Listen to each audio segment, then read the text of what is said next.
All right, now, everybody. Quiet, listen to me. We're going to start a show. Now, some of you people have been with me before. You know it's going to be a tough grind, but we're going to have a show.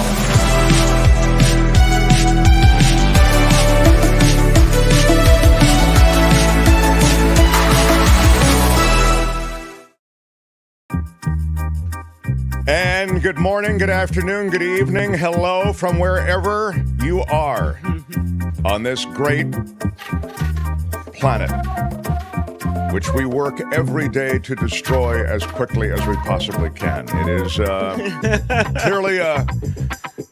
clearly not a bug, but a feature, as they say. It appears that humanity is hastening our end. But it is nonetheless, look, let's focus on the positive. We still probably have a few good months, so let's spend it together. Kim is here. Kim, how are you? Kim, how are you? I'm good. I'm holding hands. I'm singing Kumbaya, waiting for the end. That's the key. Tony's here. He's chasing down video and doing all kinds of stuff. He's rebuilding a motherboard or some, whatever. We're rebuilding a computer with the motherboard fried. So I see. Right. Was the motherboard fried? That's what it looks like. I'm going to do one more test, but that's what it looks like. Now, that motherboard, just to follow up here, Mark Thompson, please, with a quick follow-up. Yes. That was the motherboard that you put in there new, though, within the last year. Isn't that right? Yeah. So that's not like a recycled motherboard. That was a brand new motherboard. Brand new. Really nice one. So that's a pilot error, Tony, would you say? I've never, in all of my years, ever had this happen. Yeah, to any never been anything I've ever had myself or built for somebody else. So I think Tony's saying it's operator error, maybe. Yeah, I don't think that. Never seen anything like it before. There are gremlins in your house, man. Your house is like haunted with like anti-computers. There is nothing in our history that quite compares to this. I'm going to use that excuse, though. I'm going to tell my kids the next time I'm overwhelmed, this motherboard is fried. That's it. Yeah, that's right. Yeah. You can really use that. Your motherboard I did have one fried. motherboard burned out on the one Mac I ever owned. That motherboard did burn out. So. Well, look at that. He's blaming the Mac. It's disgusting, Tony. It's embarrassing. Thanks, Tony. All right. But it's good to have you here. And I did get a note about levels on certain things. I sent it on to Tony. The one level that I guess she was talking about, this is it, the drop that it's the stinger that goes like that, I think. She was talking about that, right? Right. She thought it was coming in too hot for her. So we'll try to watch that level, please, Tony. Okay. From the sound of things, it's not that she thought it was too loud. I don't think she likes it. Oh, is that it? I see. That's what I'm guessing. I thought she was saying it came in a little loud for her. It came a little hot, as they say. Hey, Jim Avila is on the show today. He's going to be along in about 20 minutes. The award-winning journalist, former senior correspondent at ABC News, and longtime White House correspondent as well.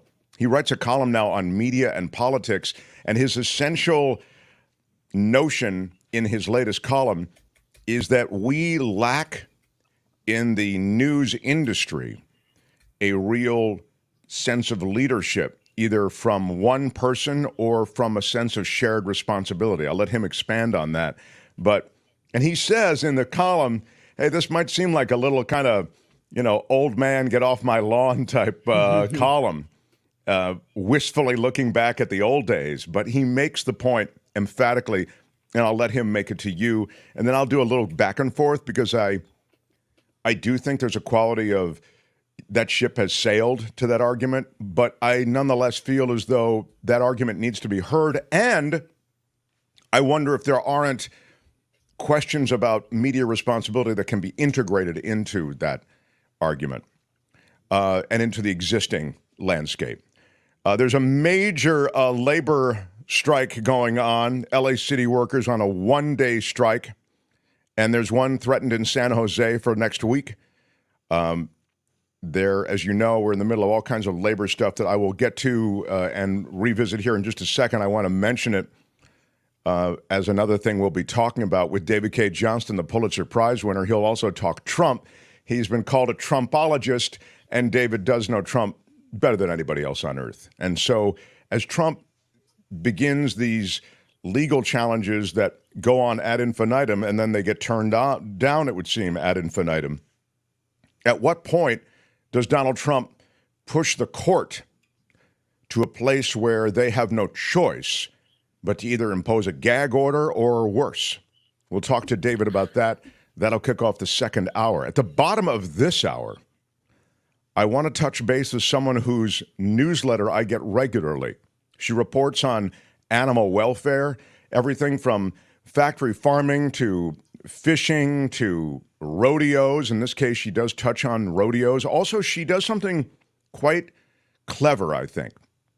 She looks at stories across the media landscape, and she identifies those stories that might even incrementally, this is kind of where you are when you're in the animal rights world, you have to settle for incremental improvements, but incrementally, positively influence people's notions about animals and the way we treat them. I mean, talking about living creatures generally, you know. So Karen Dawn will join us. Her newsletter is called Dawn Watch, and we'll link to it today. But I want you to meet her. She was with us on KGO. You know, Kim? I didn't know. Yeah, she was with us once on KGO, and I'm glad we've got her back. So that will be cool. Something I learned about her, and I could listen to people with this accent all day, is she's from Australia. Yes, she is. So it doesn't even matter what she says. I could just I'm just going to sit back and go, yep, I love it. She does have that down under loveliness. Yeah. So smash the like button like a boss, if you would, please. Give us a thumbs up. With your iron rod. I also wanted to mention that there was a very nice couple of notes I got from the people at Patreon. The people who are existing supporters have stepped up their support, so I want to acknowledge them along the way, and I'll do that in the next hour. Right now, I just want a quick word about what's going on with labor, so let's do that. The Mark Thompson Show. The deal is that in L.A., there is a one-day strike, and it will impact city services in Los Angeles. Mm. There they are striking. I mention it not only because of Los Angeles, but because there is a growing labor movement in this country, even though I would suggest, and this is something we'll talk to David Cay Johnston about as well, he watches this, I would suggest that it's a weird relationship we have right now with this moment and with labor, because labor is doing a flex, right? You had, for example, the UPS strike that almost happened. Remember, it went down to the 11th hour? That was a serious kind of close to the ledge sort of moment for those truckers. You have the labor moment that's being played out in Hollywood. Apart from this, I mean, this is happening in Southern California, the LA City strike, obviously, but it's alongside the Writers Guild and after SAG strikes. You have strikes being talked about in the aviation industry. Remember, there was just a huge American Airlines salary increase granted. It was 40%, I think. And so you end up with labor having gotten, the union, pilots union, that which they wanted. And you have the UAW talking about a possible labor action. The reason for that is there's a lot of pushback from EVs and having to work on electric vehicles from this existing UAW that honestly is used to working on old school vehicles. So there's a lot of that push as well. When you saw the railroad workers strike, you saw the threatening of the strike over what? They wanted time off. And there was a whole congressional back and forth. And this is an interesting political part of all of that.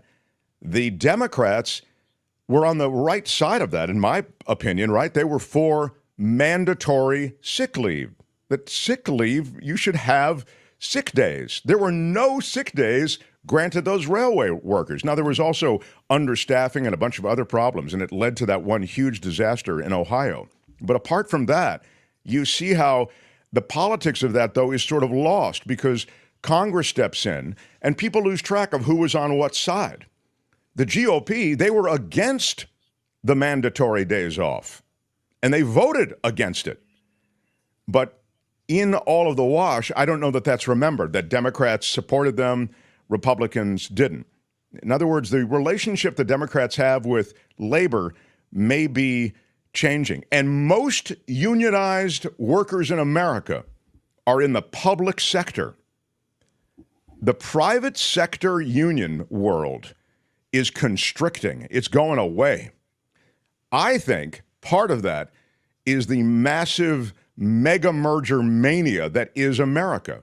It's an unbridled capitalism that just gets growing, growing, growing until you as workers, even unionized workers, have very little push left. You're dealing with such an immense company. And in the case, I'll go to Hollywood for a second, in the case of those actors and those writers, it's just part of the business that those companies are dealing with. In other words, Warner Brothers is just part of the huge company that handles any number of other revenue streams. A better example might be Disney, right? They have their theme parks, they have ESPN, they have all these other different revenue sources. And if you really crack open the book on Disney, you see that what the studio is doing is just a small part of what the Disney company is about. So they are able to withstand a labor strike for a much longer period of time than they used to be able to. And this is happening across the board. It's happening in San Jose as well, the city of San Jose, where city workers are apparently going to walk off the job next week. They want better pay. They want better benefits. You know, you can't live in San Jose, which is, as we mentioned on this show, one of the highest mortgage and rental markets in America, and, you know, not make a livable wage. So they are asking for more money, better benefits. The city apparently recently offered the workers a 5% raise next year, followed by a 4% and a 3% raise in the following years. That sounds pretty good, right? Yeah, not enough, because wages haven't kept up with the cost of living in the South Bay. So you can see why people are having to fight for it. Yeah, the San Jose strike is supposed to be a 3-day strike. Mm-hmm. You know, the LA strike is a 1-day strike. This is the day they're doing it in LA. The San Jose strike is supposed to be a 3-day strike, and as Kim says, it's next week. Starts August 15th. Yeah. So, even though, as Kim suggests, the city has creeped up in terms of what compensation will be, it's not sufficient. So labor is having a moment, but there's also, and this is why I was mentioning Disney and Warner Brothers, et cetera, there is a pushback that is pretty strong, particularly in the private sector.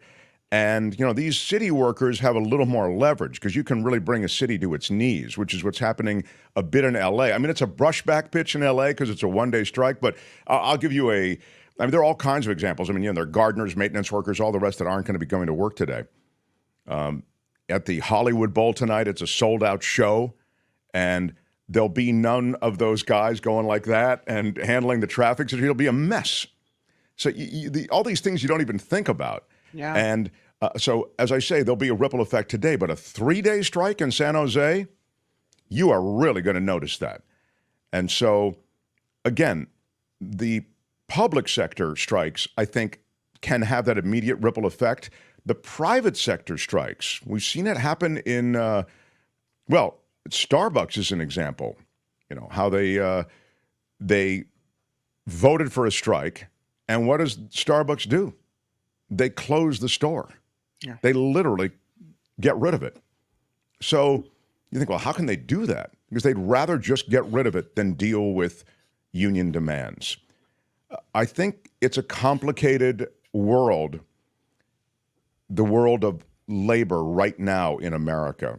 But I think it's worth watching because labor is having a moment. It's unclear to me how that moment will ultimately shake out. I've told you in the last few minutes about labor victories, right? UPS workers, aviation workers, and I think ultimately these city workers will prevail. But in the private sector, I don't know if there are going to be a whole lot of victories. So you can join us in the chat in real time. You can also share your views about this and anything else after hours in comments. And you can reach me at themarkthompsonshow@gmail.com. And I'm happy to, entertain whatever whatever notions you might have and read your letter on the air. I've received a lot of positive letters. Exactly. All right. So how about a little Avila here? The Mark Thompson Show. He writes a column, Jim Avila does, for Barrett Media. And on media and politics, if you don't know, Jim Avila, award-winning journalist, you know, the Edward R. Murrow Awards and the Peabody Awards and the Emmy Awards, they're all at his feet through the many years that he worked as a correspondent at ABC News. He retired as senior correspondent at ABC and a longtime White House correspondent. I wonder if the awards are really at his feet, or if he has them strewn about his residence. If are they in a coat closet? Are they on a shelf? Like, where are the awards? Well, Kim, how are you? I hope that they don't find their way into a closet. I mean, if you should have a little pride in your awards. I'm not saying you have to, Are they being used to hold down the magazines on the coffee table? Like, Well, let's ask him. Here he is, yeah. Jim Avila, everybody. Where do you keep the awards, Jim? No, I have one prominently displayed right over there. Yeah. Oh, that's cool. Okay. Yeah. Is that the Emmy? That's one of the Emmys. Yes. Okay. Hey, Tony, can you have him turn off the echo cancellation or whatever he has to do to get rid of that sound that we hear, that frog sound? Tony? I don't hear the frog sound. Tony, today. you rebuilding the motherboard? No, I think we're good right now. We're good. Oh, I thought I heard a frog sound. Okay. It was in my throat. My bad. I'm sorry. Y'all can all go to hell, and I'm going back to Texas. Exactly. All right. Jim feels, in his latest column in Barrett Media, Jim feels essentially that we lack lack leadership in media on some level. That's a general way to put it. Jim, could you maybe speak more specifically to it? Well, what I'm writing about this week is the fact that, it would have been nice if Walter Cronkite had survived. Now, I know a lot of your listeners may not even remember who Walter Cronkite is, but this old man does, and I'm sure that you do and Kim does, because he was a giant in our profession.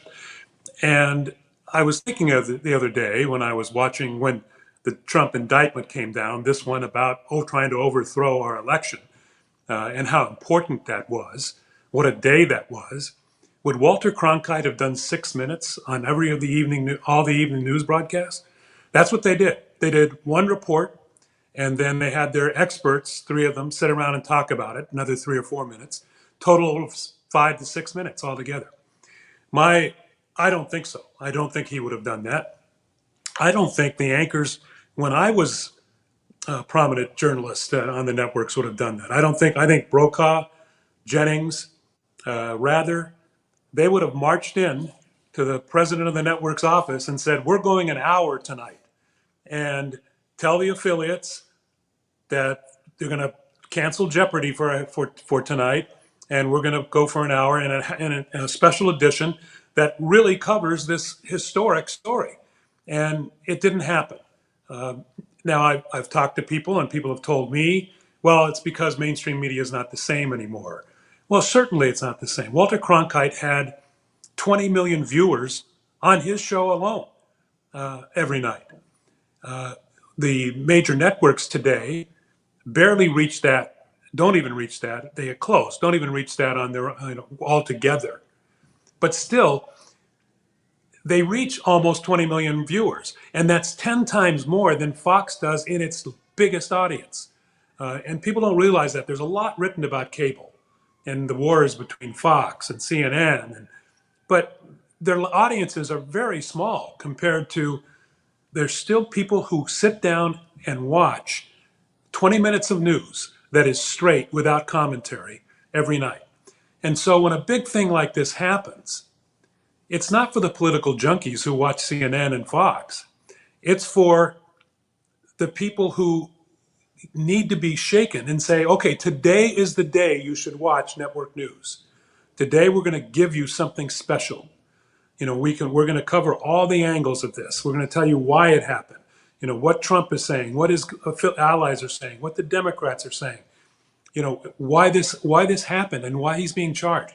We didn't get any of that on the mainstream networks, and it's disappointing. It's embarrassing, and I'm really surprised that none of this happened. So I guess, where is the leadership? As you say, Mark, where was David Muir? Where was Norah O'Donnell? Where was Lester Holt? Those are people I work with, are friends of mine, and I called them out in this column for not doing what a real anchor should have done. This is the kind of thing, let me see if I can find, I saw this as you were speaking, just glanced at it, I don't know. Randy says, CNN this past weekend was almost wall-to-wall Trump. It's almost like there's an apprehension about running against him in 2024. I'm not really concerned with the apprehension part, but it opens the door to a question I want to ask you, which isn't part of this media environment, and I love that you've characterized it and sort of put it in a framework for us, because I didn't realize that they are quite as dominant as they are, those evening newscasts. But isn't there a sense in this current media landscape that, hey, look, if you want that, which you're talking about, with the experts and with the, wall-to-wall, there is CNN, MS, there are Fox outlets to do it. Does that? Yeah, I mean, if you're a political junkie, you can find it. Okay, it's there. But what I'm talking about is the other people, the other 18 to 20 million people who don't normally watch CNN. Okay, the people who still have television that comes in on their, on the cable network, on the cable, or even, we live in the cities, but out in the other places, they still have antennas on their roof, and they still watch the three major networks. And those are the people who need that one day, once in a while, to check in, and not with CNN, and I'm not talking about ABC going on, or NBC or CBS going on for an hour and having one talking head after another give their opinion. I'm talking about using their seasoned journalists, which is what we used to do, and providing at least a half hour straight of news coverage, of reporters going out and covering what's happening and explaining what's happening, not sitting there as talking heads. That's what you get on CNN and Fox and MSNBC. The news networks have the clout and the resources to do this better than anybody. Kim? And they did. Steve Becker comments, is the 6:30 network newscast still relevant? And I don't dispute what you're saying at all. I completely agree with you. But I think it's also important to consider a changing media landscape. And so when you look at the studies that show that a lot of people don't get their news from the 6:30 news anymore. They get their news from TikTok or Facebook or whatever else. Does that mean we still don't need to have leadership in journalism? No. I remember when Peter Jennings was covering the war in the Gulf and pronounced Qatar. Everyone in the whole newsroom was like, oh, I guess that's how we're saying it. Right? If Peter Jennings says it that way, that's how we're going to roll. And by the way, it is the right way to say it. So we don't have that person anymore. There is no. So you're completely right, and you're completely right on the. It should have been absolutely there should have been special coverage that night, the day of the indictments. But do we also have to look at how media has changed, how and where people are getting their information? They might be getting their information from you right now, and not watching the network news. So does that need to be taken into consideration? Well, I mean, it's something we can't deny, Kim. I mean, but still, very few on the internet have the audience. So during COVID, at the height of COVID, David Muir's broadcast, his newscast at 6:30, I don't know how much more relevant you can get, in that newscast was the number one program in all of television, not number one in nightly news, not in the news programs, number one in the entire thing. They had up to 15 million viewers a night. You don't get that for some sitcom on NBC, CBS, or ABC. So yes, they are still relevant. You can't ignore. I'm not saying you have to ignore the clips you find on Twitter and whatever. I look at Twitter as well. Mm-hmm. You can take those into consider that. I saw a comment here that 6:30 news is actually 3:30. Well, that's not really true. They all three news for the West Coast, right? All three of them update for the West Coast, and they do it at 6:30 again. And if there's been any big developments, I know I used to anchor the weekend news at ABC, And, I wasn't done at 6:30 or 7 o'clock. I had to wait around till 10:30 and just in case something happened. So, they do update. Your point, just to Kim's point, you're just to take it to where you were starting. Your point is, hey, I know that there's TikTok and all these other places, and as you say, you can't deny it, but there is still an immense audience for that evening news, was your point. And that's why you were so frustrated that evening news, admittedly, not getting the 20 million viewers that Cronkite used to get, but with still a substantial viewership, didn't do more on what you felt was this monumental day. Yeah, it's not what it used to be, Mark, and I'm not saying it should be even, but the network news is still important, and they should be realizing that it's important. And the bosses there should have take some responsibility. And what they do is they look at the minute by minutes. Okay, there's minute by minute research to what is rating well. We have minute by minute research, and you just ran afoul of it, my friend. Let me tell you. What happened with that, Tony? Was that the motherboard? Thanks, Tony. Okay. Here he is. I don't know what happened. Jim is now, I can't hear him. Any thoughts? Jim, you're muted. You're Check muted. Your mic's muted, I think. Maybe you're... Hello. There we go. Yeah. You get agitated, you start gesticulating, and you probably hit something. I know. It's crazy. Right. That was my mother calling. I had to put her on hold. Okay. So that's how important you are, Mark. All right, thank you. But anyway, they missed an opportunity. What they do with these minute by minutes is they see that, you want to know why they lead with weather all the time? It's because you were a weatherman before one time. It's because people like the weather, and they even though it has no relevance to us in California half the time, that's what they're going to lead with if they can. It's a shared experience. The minute by minute ratings show that's what they do. They also like to have that little kicker at the end because people like it. That's fine. They put on the news, that's fine. But when something like this happens, this is historic. This is not going to happen again in our lifetimes. I certainly hope. It'll happen next week probably, but after Trump is gone, it's not going to happen anymore. This guy tried to overturn the audience and overturn the vote, and we should have marked that as historic, and they did not. Cronkite would have, and Jennings, Rather, and Brokaw would have. Well, the overturning of the vote, and we got to wrap up here, but the overturning of the vote is something that has been noted along the way. It was noted at the time. It was, there was a lot of reporting on it. There was the J6 committee. And what you're saying is, just to be clear, you're saying, yeah, but these were charges brought about that overturning, and that makes it a separate story. And the reason I distinguish it is because I'm sure they're thinking, well, was there anything new here? Do you have any new reporting on it that we kind of, this has just put a legal face on it? I suspect that might have been the kind of conversation they were having. Well, I don't know what the conversation was. I can only imagine it, having worked in that business for 30 years.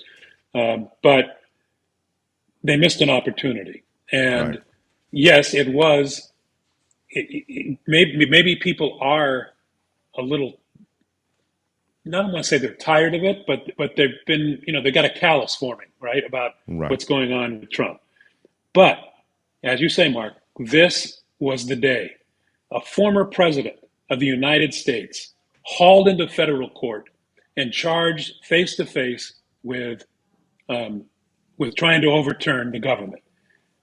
This should have not only been reported widely and for a long time on the network news, it should have been televised live. And I've been saying that, and there's beginning to become some kind of traction with that. This trial and the other trials that Trump is involved in, for transparency's sake, and so that the right wing can't say he's been treated unfairly, should be put on live so they can see their own people. It's going to be, again, like the January 6th. It's going to be Republicans up there testifying against him. It's going to be Mike Pence. It's going to be the former the White House chief of staff.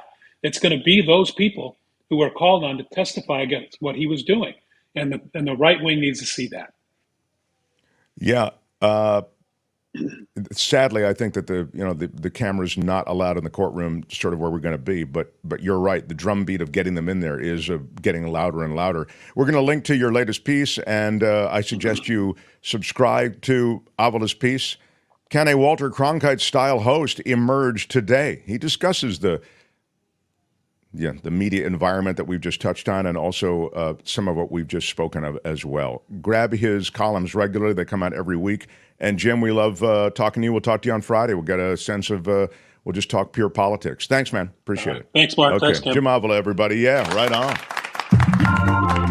The Mark Thompson Show. We've got a special guest, Karen Dawn, coming up, talk about animal issues, rodeo, and other things. Kim, how are we doing this? You're doing a newscast. Can you give us I have a newscast. You want a little quick one, maybe? Yeah, we'll do maybe I a won't quick do newscast. the full and then, newscast, but I'll just give you a little taste, a little snippet. Yeah, I love that. I love that plan. Smash the like button. A little snippet, a little taste kind of thing happening. Not the full Jim Avila in-depth report, but just a little, Just a sense of what's happening. I like that. All right. Okay, Mark Thompson Show. Yeah. The Mark Thompson Show.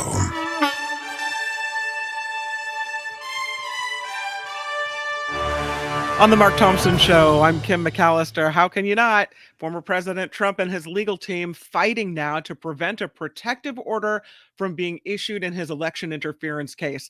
The Department of Justice filed the order asking the judge to place limits on Trump's speech about the case after the former president posted, "If you go after me, I'm coming after you." Well, that sounds ominous. Trump's lawyers claim such a move would violate the First Amendment, adding politicians are already using this case to raise money. The Biden administration's restrictions on so-called ghost guns staying in place for now. Big decision from the Supreme Court today in an emergency ruling, agreeing to pause a lower court's decision invalidating the regulations as the Biden administration carries out its appeal. Ghost guns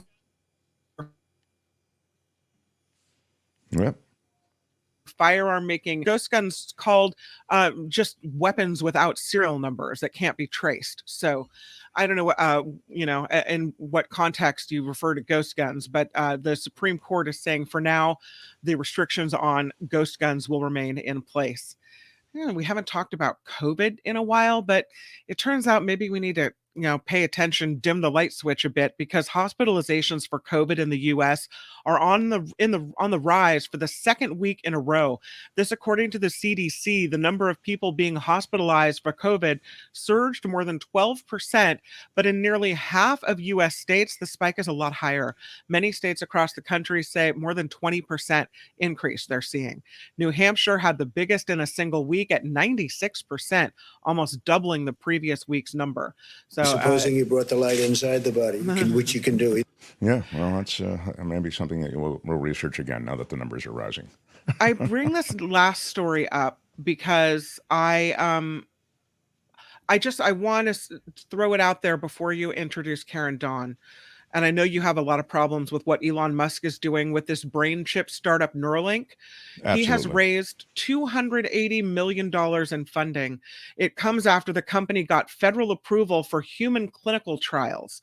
The cash injection organized by billionaire PayPal and Palantir co-founder Peter Thiel's Founders Fund. So it looks like Neuralink is getting a big bump up in cash. We'll have some more news at the top of the hour. So I'm Kim McAllister. This report crowdfunded, which means we rely on viewers like you. You can find us at themarkthompsonshow.com. You'll find the Patreon link and the PayPal link there, and the Super Chat is live. Again, I'm Kim McAllister on The Mark Thompson Show. The Mark Thompson Show. My wife wants some vegetables for crudité. I was a basketball referee. Feels great, baby. Use Mark Thompson. It's unbelievably offensive. What he's got going here is a situation. I was fortunate. Everyone I worked with made me better at my job. You are a cover-up artist and you are a liar. Yeah, we are deep into the first hour. So excited that you joined us. Thank you. However you join us on YouTube, please subscribe and hit the notification bell, and that way you'll know whenever we drop a new video. And still to come, Pulitzer Prize winner David Cay Johnston. We'll talk about Trump. We'll talk about the legal challenges that he continues to face, the Georgia case, which may be looming as soon as next week. And We'll also get, I want to touch, for just a second, we'll get to the union stuff that's a part of the world of San Jose strike that's coming next week, a 3-day strike, and today's strike in Los Angeles, which is a 1-day strike. Right now, I've been looking forward to talking to her for a while. This lady has put together a regular newsletter called Dawn Watch, and it showcases all of these different stories from around the globe. She sifts through media and stories and ongoing controversies involving animals. And Dawn Watch is a great clearinghouse for so much of this stuff that's just hard to follow, you know. And it's not all bad news. She points to where there's some real improvements being made. So here she is. I hope she'll be a regular visitor to update us on a couple of things. Karen Dawn. Yeah. Hello, hello. Hello. It's so nice to have you. You've got me sandwiched between some pretty fancy people today, I have to say. I'm honored, and I'm so glad for animals' sake, because that's what we're trying to do, is get them to be part of important conversations. Yeah, I mean, I think you hold your own with all of these people that we have on the show today. So I'm proud to have you on as well. You you talk about so many different issues. I was thinking when we thought, well, have you on? I almost don't know where to begin. I wonder what you see as some of the greatest challenges and maybe some of the greatest areas of improvement that have been made. Yeah. It's funny because I was thinking, should I have asked Mark exactly what he wanted me to talk about and know what I should scrub up on, because I'm such a generalist. You know, I keep an eye on what the media is doing with animal issues. So I know something about everything, and any of, whether it be the Elon Musk thing or the rodeo thing, there's going to be somebody who knows a little bit more about each individual thing than I do. But I've got the general picture of what's going on. And I have to say, I was so loving listening to what Jim Avila was talking about with the importance of the 6:30 news, because that's what Dawn Watch focuses on. Because even though, you know, other venues are more trendy or whatever, the general news is still talking to an awful lot of people every evening and kind of giving them a hint as to how they should look at things. And I have to say that I've been in this movement since, I think, 1850 or something. But say in the last 20 years, at least the kind of coverage we're getting on the evening news is changing. But there are some areas that aren't changing quite as well as people's attitudes towards animals are changing. And you mentioned rodeos, and I think that's such a great example, in that I was thinking, I think Mark's going to ask me about rodeos. So I Google rodeo videos, and immediately what comes up is all this stuff about who's winning the rodeos, and I needed to put in rodeo cruelty videos. And then all the stuff comes up about from there's an organization called Shark, showing animals respect and kindness. And they go behind the scenes at the rodeos, and they show what is happening to the animals before they get released out into the field. And that's the kind of stuff that the more people see of it, the less excited they are going to be about the rodeo coming to town. Of course. And that's the sort of stuff that we need people to see more of, not because we need to say, you have to hate rodeos because they're cruel. We have to kind of understand that when people see what's going on, they'll figure that out for themselves. Yeah, this is interesting. This is a really, it's sort of like evil grows in the dark. If you can shed a little light on it, then people don't need to be lectured. They go, I don't want to be part of that. It's funny. I think you and I may have met for the first time at the Genesis Awards. My beautiful mentor, Gretchen Weiler, used to put those on, and they were like an animal-friendly Oscars where people like Mark Thompson would announce, and then movie stars would present awards to people who'd done good animal-friendly stuff. And the caption for the Genesis Awards was, "Cruelty cannot stand the spotlight." Exactly. Yeah. So when it comes to rodeo, in the Bay Area, we have a lot of Bay Area listeners and viewers.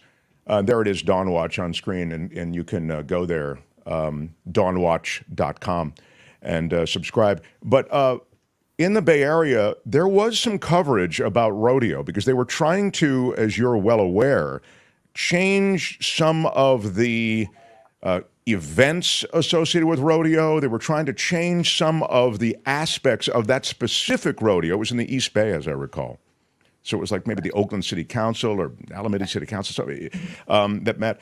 And I'm wondering if you feel like, is that the way? I mean, that's the way a groundswell grows, right? I mean, even though there's this thing and it means a lot of money for people, so that's likely not going to go away, there can be changes within it. Right. And so that is, I think, in my opinion, one of the ways that effective activism happens. So we need people who are just saying, I mean, I am an animal rights activist, and I'm also an animal welfare activist. I mean, it's very, very important, all the little steps we take. If we would, if a human were in jail and we'd want them to get better treatment, well, if an animal's in jail, we'd want them to get better treatment too. It doesn't, I think you know what I'm trying to say there. So whereas I might say, look, rodeo sucks because it's all about using members of another species for our entertainment. And those animals do not want to be there. They want to be out in the field, munching grass and relaxing. Not everybody's going to agree with me on that immediately, and other animal rights activists. But most people will agree that calf roping is disgusting. And that's when you take a little baby calf, basically a puppy, and you're pushing them out into this arena, and they've got men on horses chasing them with lassos. And as they're racing, they're supposed to lasso the calf. And again, if you go to Shark, to these animals respect and kindness videos, you'll see these little calves being yanked off their feet by their necks, slammed on the ground. Sometimes their necks get broken. And so that's the sort of event that in Oakland they were trying to prevent. And then there's another one, it's just too horrible to believe, which is the wild cow milking competitions, where they're not wild cows, they're domesticated cows, and they're being terrified and chased with cowboys trying to grab their bovine breasts and milk them on the spot. And the point of going after those particular events is, honestly, if we can't agree on just the most egregious cruelty, then we really don't have much hope as a species and much hope of eventually getting to the place that I would like people to get at, which is that animals really have a right to live their own lives. Well, let's just start with what everybody can agree on. Yeah, and I think that's a really a good point, that if you look at what it actually is beyond just rodeo, you look at the actual events, then slowly you begin to focus on, okay, I always say there's a spectrum of cruelty, because people ask, well, if you're a vegan, would you have one of the eggs from my chicken that is left in the yard? It's just sitting there. I didn't, force the chicken in any cage or anything like that. And I always talk about, well, there's a breadth of cruelty, even when it comes to the most cruel. I mean, that there's no cruelty associated with that, which I just gave you an example of. But what I think in the case of rodeo, so now go to all the way back, in rodeo, there are degrees of horror within rodeo. I mean, some are worse than others. And so, again, somebody pointed this out in the chat, most people who are going to rodeo are not receiving this message, but that doesn't matter. There can be a groundswell for change that's associated with a different community, but part of the broader community. And if that push for change is great enough, there will be change. I don't care if the people who go to rodeo want it or not. They will take away some of these most horrible events, and they'll just leave the less horrible events that are still horrible. So, again, I come at it from, I wish they would go away, but I do believe that change is indeed possible. The people who are big fans of rodeo, though, the reason they will fight tooth and nail not to have those couple of events taken away, though, is they'll talk about the slippery slope.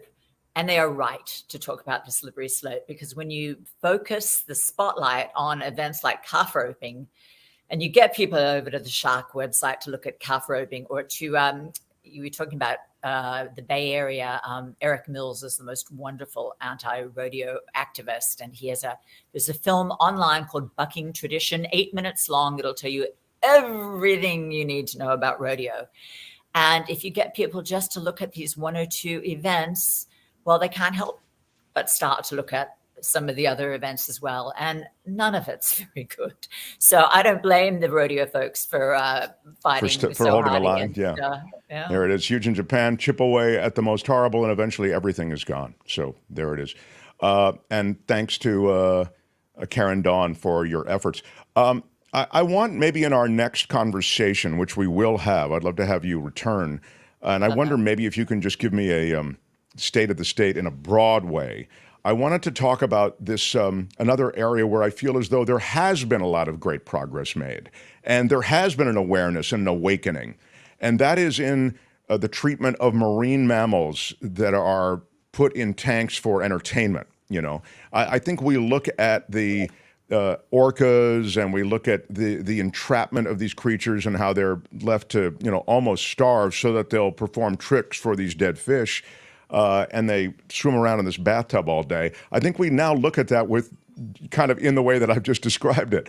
I wonder if you could tell me, don't you feel as though some real improvements have been made in that area? The real improvements that have been made are in awareness. Blackfish did that. It was the breakthrough. It's funny because The Cove came along first and it got the Oscar, but not all that many people saw it. And that's why, again, what Dawn Watch does is tries to get things out to mainstream media because people saw Blackfish and they got it. So in awareness, real improvements have been made. And Lolita, who's been swimming in a fracking tank in Florida for the last 50 years, really looks like she might be returned to the waters that she was kidnapped from with her family slaughtered in front of her. But one of the more recent stories is that we have SeaWorld sorts of places opening up in Asia at the moment with no orcas, yay, but just as many dolphins. And dolphins are just as sentient as orcas are, and they suffer very similarly in those environments. So when it comes to actual practical change, the amount of suffering, are we there? Maybe not, but are we close? Are we reaching? I think every activist should read the book, The Tipping Point, Malcolm Gladwell's The Tipping Point. And what has happened with marine mammals is we're right at it. We're really getting to the place where people are understanding this just isn't right. And we're going to, I think, come to the point where we say no more. Well, with that, we say farewell, but we encourage people to grab your newsletter, dawnwatch.com. I get it, and I don't always send you a note back to say that, I'm reading it or I love this, but I do every week. It's just terrific. So thank you so much. I want to say my website needs updating so badly. So if they go to alerts, they haven't been updated in a while, but if they go to subscribe, they will get the most recent alerts. Go to subscribe and support Karen Dawn, Dawn Watch. Yeah. Thank you, Mark. Thank you for good stuff. Thanks, Karen. We'll talk again. Darren, Karen Dawn, everybody. Nice job. Nice job. Loved it. Loved it. Loved it. That was strong, I thought. Yeah. The Mark Thompson Show. Mm-hmm. It's tough. And she doesn't just all report bad news. That's what I like about her Dawn Watch. There's some good news in there, too. There are areas of improvement. So check it out. I don't know if I have time right now, but I thought you might have some thoughts on this, actually, Kim. Since we don't have any time, Kim is on a show with Nikki, right? And then she's on a show with Daly after this. So we almost don't talk except for on this show. So I really can't have a chance to say, hey, I wonder if you had any thoughts or additional information or just a general notion about the documents showing those firefighters who went into the bikini bar. Remember I don't know if these are San Jose firefighters. There was a controversy there because the captain was apparently recruiting Pink Poodle strip club workers for employee photos, right? So this was, as you might imagine, once it was revealed, it was a little bit of a revelation. And there are documents that show that firefighters, when asked about it, said, we just don't remember why we drove to the bikini bar, and why there was a lot of there was a moment where a woman identified as a stripper got dropped off via fire truck to her place of employ. And why is this woman on a fire truck, and why is she getting dropped off by firefighters who appear to be on the job? What's happening? And nobody wanted to talk about it. It was all very hush hush, like, oh, well, we'll investigate. Well, we don't know. Well, we're not sure. We're looking into it. Right? So nobody wanted to come clean as to what the scantily clad lovely ladies of the Pink Poodle were doing with San Jose Fire. So hey, which one do you use, Mark Thompson? Right. There apparently is a 100-page they say release. I don't know, that's a press release or it still leaves key questions unanswered, including why did the fire crew make a second stop at another nearby bikini bar? It wasn't just the one bikini bar. What are they doing? What's happening? They initially said they returned directly to the station from the Pink Poodle. Later, when confronted with GPS data, there you go. Technology once again. GPS data from the engine showed that they stopped at AJ's bar. Oh. But nobody could remember the stop at AJ's. When asked for comment on the situation, the president of the San Jose Firefighters Union, Local 230, noted that San Jose Fire Department responds to nearly 300 calls a day. So, we're too busy to know why the strippers are hopping on and off the fire trucks. We don't know. Exactly. Right. We can't keep track of, you want us to remember every call? I think you might remember the call to the strip club. Our members are professional firefighters who dedicated their lives to the protection of life and property of the over 1 million residents of San Jose. One positive or negative incident does not deter. Come on. Yeah. Well, I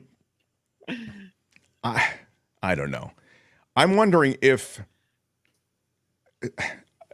I haven't really thought this through, so I'm waiting for it to be shouted down by the collective mob. But let me just share my thought. My thought is there's nothing illegal about being a stripper. Okay, no. It's a fine profession, and there's nothing wrong with recruiting. And this is the part that I don't think there's anything wrong with recruiting these people as models to be in a picture the same way you might recruit anybody. Like you might recruit any number of members of the community, any number of people. So if they had, instead of trying to cover it up, if they had just steered into the crash, I wonder if this whole thing would be something that just blew over, it would not be, again, I think it's when you deny, we can't remember, we take so many calls, who knows, we only went to the one place, we went to the second place too, I don't even remember that. I think that begins to create an atmosphere of skepticism, and then I just don't know why they don't just own it, I guess is what I'm trying to say. Is there a reason, Kim, you're a mother, maybe you can, I tend to be a little bit more liberal about this kind of stuff. They got caught showing that they're a giant frat house, right? I see. They have a hard job. They're running into fires. I think when you look at the makeup of the fire department, you still look at that there's not very many women. Okay. Have we made strides in that way? Yes, we have. But you want to see a fire department. Like in San Francisco, we've had female fire chiefs that set the tone.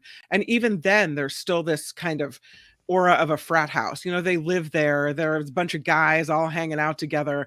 So to have the strippers come to the firehouse, and again, I don't know what happened because they're being very tight-lipped and the questions are still being answered. But it's a bad look. They were on the clock, says Vicky. Yeah, I get it. Okay, so they were on the clock. I'm presuming they're not orphaning some fire call or paramedic call so that they can go to the strip club. They go, but that doesn't mean that wasn't alleged here. Okay, yeah. So would you rather they just sit back at the station and play Texas Hold'em? I mean, Yes. I don't know. In other words, it's yes. You say okay. Yes. Well, I'm not suggesting they be patrons of the strip club. I'm not suggesting that's cool. But I'm saying I'm unclear really as to how egregious this was. And I don't mean to be too accepting, but by the same token, I'm not looking to bust everybody all the time. I think your general point about the frat house may be the most effective one I've heard. Appropriate workplace conduct? No, it isn't. Are there female firefighters who may be made to feel uncomfortable? Likely. And is it just a generally bad look for the fire department? Yes. Do I realize that there's a bunch of guys and they're ogling women and that's just kind of the nature of our humanity? Whatever. But don't do it at work. That's what I'm saying. Yeah. You wear the uniform. You wear the San Jose Fire Department uniform. It should stand for something. It should be respected. It shouldn't be like a bunch of guys, having a stripper at the firehouse. That's what I'm saying. Right. There's a reason that this place is fun. They confuse the stripper pole for a fire pole, says Colleen. That's pretty good. Yeah. San Jose fire captain demoted after Pink Poodle strip club incident. Uh-oh. Yeah, not a... it should be done after hours, says Gordon. Again, these are pictures they were taking. They were kind of... second stop at AJ's was out of their district, says Gil. Well, the heart wants what it wants, I guess. The strippers in district are only the ones acceptable. Unbelievable. It was wrong. They should have just owned up to it and moved on. Yeah. Yeah. Well, I mean, that's kind of what I was saying. I mean, they should have just owned it. Done a Jeffrey Toobin thing. There is no defense for my conduct. Yeah. It was wrong. It was stupid, and I'm trying to be a better person. Thank you. There you go. You send them all for a day or an hour or some training, responsibility on the job. Make them watch one of those online videos, and that's how you do it. Kim, supersize your news right after David, if you would, please. Oh, looking forward absolutely. to having the great David Cay Johnston on. So smash the like button if you would, and we continue.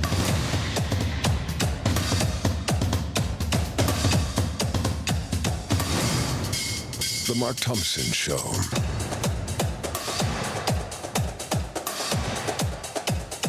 Who's Mark Thompson? Who's Mark Thompson?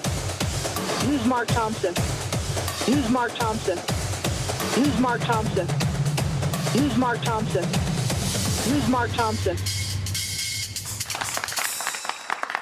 Great to have on Tuesdays. We have this guy who is a best-selling author, Pulitzer Prize winner. His investigative work as a journalist is played out on every page of so many great books, and he is a Trumpologist. So certainly he's met his moment as so many legal cases seem to be stacking up and various legal challenges enter the world of Donald Trump. We're so grateful to have him join us on Tuesdays. David Cay Johnston, everybody. Hi, David. Hi there. David, I see that the court has rebuffed Trump in a couple of different ways. The first thing, that E Jean Carroll sort of countersuit that he was bringing, they rejected that, it seemed, quickly. But the other, perhaps more important and pertinent ongoing issue with Trump is that he likes to smack talk everybody from the judge to the attorneys that are bringing a case against him to potential witnesses. I wonder if you could speak to the situation the court finds itself in around that issue. Well, last week, the magistrate who arraigned Trump in Washington, D.C. in the J6 case gave him very clear directives. You're not to commit any more crimes. You're not to do anything that will interfere with witnesses or anyone else. And before the day was out, I believe, Trump was out there saying, you come after me, I'll come after you. And he's since made other menacing posts. But interestingly, they were not named individuals. He didn't say, I'm going to get you, Jack Smith. He wrote critical things about him, and he said terrible things about the judge who is handling that case. But they weren't direct threats. So my guess is that the judge at the hearing, which will be held this week, that she ordered, will see to it that either Trump or his lawyers, if she doesn't demand his appearance, get very clear directives. Trump, of course, has been arguing, as his lawyer, John Lauro, has, that he has a free speech right to say these things. Well, no, you don't. There are limits on your right to speak, and there are times when the government can properly and lawfully, and this goes back to the early days of our republic, inhibit what you can say in public. And trying to interfere with your prosecution through public statements is one of those things. If there's a second, third, or fourth incident, I think we probably have to get to 4. The judge may well, after specifically warning Trump, say, "Sir, you're remanded." That is putting him behind bars prior to the trial because he is intimidating and threatening people. Any other criminal defendant that I've ever covered, all the way back to the late 60s, who did this, I'm sure would by now be locked up. So Trump is getting a sort of special treatment here. And of course, if you watch, as I have in recent days, Fox and read Breitbart and places like that, this is all an attack by Joe Biden personally to keep Donald Trump from campaigning, which is just absolute utter nonsense with no factual basis. But Fox and Breitbart in those places are not interested in facts. They're interested in telling their audiences what they want to hear. Sure. And this is shadow producer Calvin Wan says Roy Cohn attorney playbook: attack your enemies, admit nothing. It is true. He seems as though it's the hymnal he sings from. Exactly. And somebody else, like I say, Eric says 4.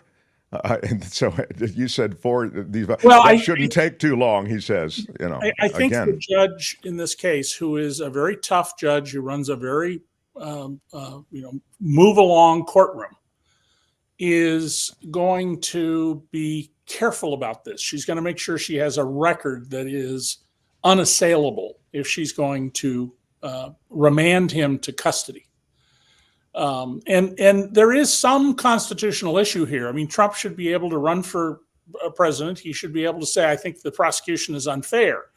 But he shouldn't be able to make menacing comments. That's going to be the key issue in this matter, is menacing. And after all, we've had people as a result of his words who've had to leave their house, like one of the 2 election workers in Georgia. We've had people who've received death threats and threatening phone calls. And we're not talking about people like I am in the public environment. We're talking about people who are just private citizens, in some cases, I believe, volunteers, who have been targeted because of Trump's comments. And judges can properly rein those things in. Such interesting, unassailable as a ding word, says Tom. That's true. I'm behind on the dings. I get talking to David, and I lose track of where I am on the dings. But ding word, yes. Now, I want to then speak to the Georgia case, David. That's yet another case, and this case is not a federal case, right? No, Georgia is a state case by the Fulton County District Attorney, Fani Willis. The courthouse has been surrounded with barricades, and there's very heavy security there, and it's expected that, as early as this week, if not next week, that they will be handing up numerous indictments, presumably including Trump, over the effort to overthrow the results of the Georgia election. The importance of that case and the one in Manhattan is that should Trump or a Trump-friendly Republican become president, a presidential pardon would not save Trump from state charges. It would only apply to federal charges. Apparently, the grand jury in Fulton County, or there may be more than one, is hearing from the lieutenant governor. And it may be to fill in to make sure that the grand jurors understand what's going on. But this is a traditional grand jury. They don't need to sit like an investigating grand jury and listen to witness after witness after witness. They can be presented with the findings of the previous grand jury that Georgia has to allow investigations, just as California has civil grand juries to look for incompetence and corruption and waste in local government. And you might put the investigator, the chief investigator, or somebody else on the witness stand, and then you just ask for a true bill, an indictment. Is there a timing aspect to this, David, that is deliberate on the part of prosecutors? I've been frustrated by the way this whole thing has been slow walked. I thought the Jack Smith appointment was slow walked, et cetera. But now I'm asking you about this timing. Is it strategic? I don't think so at all. There's no indication that there's coordination here. Fani Willis, apparently, from some public comments she's made, learned a couple of things in the federal indictment over the January 6th insurrection that are the reason she's called back at least one witness, the lieutenant governor, to speak to the grand jury.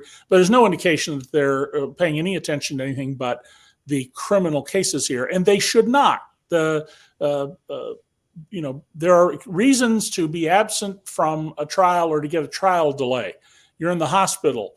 You're pregnant and close to delivery. And maybe your child died or your parent died. But running for president of the United States is not on any list anywhere of legitimate reasons to get a trial delay. And furthermore, since Trump insists that there's no case, then you would think he would say, I want you to get to trial just as fast as you can so I can clear my name. Of course, Donald knows perfectly well that it is a solid case, and he is in very deep trouble. Of all the cases, David, which one stands the greatest chance? Of all these sperm, David, that are swimming up, which one stands the best chance? The January 6th case in Washington is the most important case. I mean, it's the most important criminal charge brought in the history of the Republic. We've never had a sitting president of the United States try to overthrow the government. We've never had a sitting president of the United States commit a crime that any prosecutor thought after leaving office or while in office was worth going after, with the possible exception of Nixon, and Jerry Ford gave him a full, complete pardon back in 1974. So January 6th is far and away the most important case. Trump is going to fail in his effort to get it moved to West Virginia. The Constitution says you're to be tried in the district where the crime occurred. And the crimes on January 6th and leading up to it did not occur in West Virginia, the whitest state in America. They occurred in D.C. And he's correct that 95% of voters there voted against him. But, so what? Yeah. They'll be able to find a jury pool, probably without a great deal of difficulty, in Washington, D.C.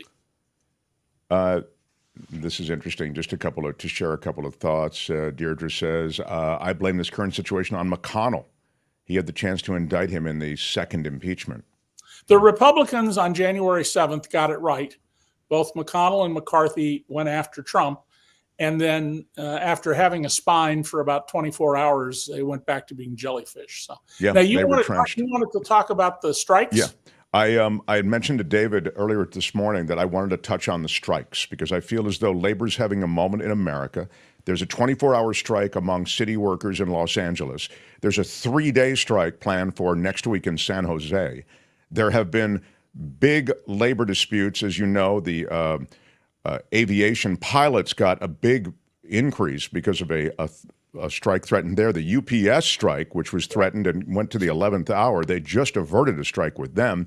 I wonder if you could speak to, labor's moment in America and how you frame it. Well, I just reviewed the data on strikes back to the end of World War II. And there's a very clear pattern. There were a consistent number of strikes in this country from 1945 up until 1980. And then they fell away to nothing.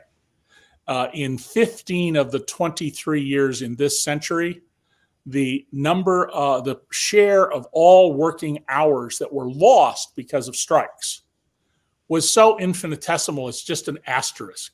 It's nothing. And what we're seeing now after 40 years, arguably since 1947, so almost 80 years, but anti-labor legislation from Congress and Reagan administration's very anti-labor positions. And of course, Ronald Reagan is the only union president. He was the head of the Screen Actors Guild to serve as president, but he was viciously anti-union.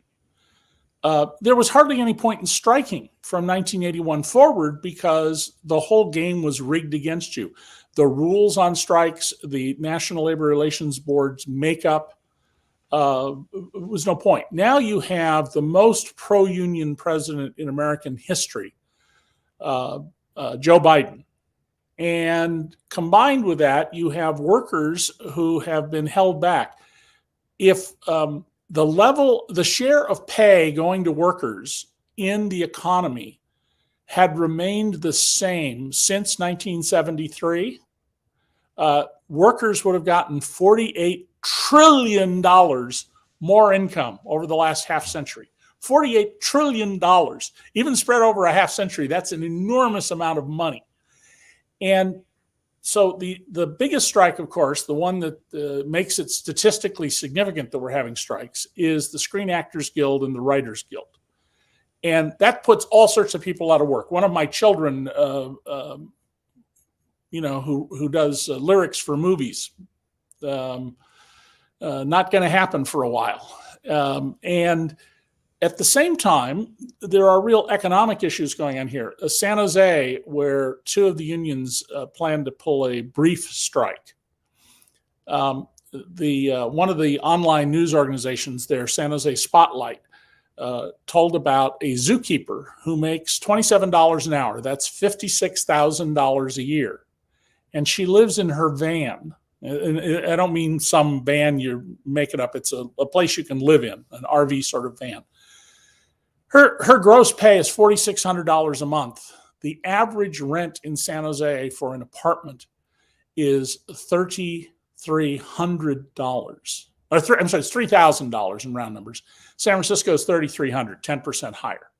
Well, if your gross pay is $4,600, there's no way you can afford even a $2,000 a month apartment.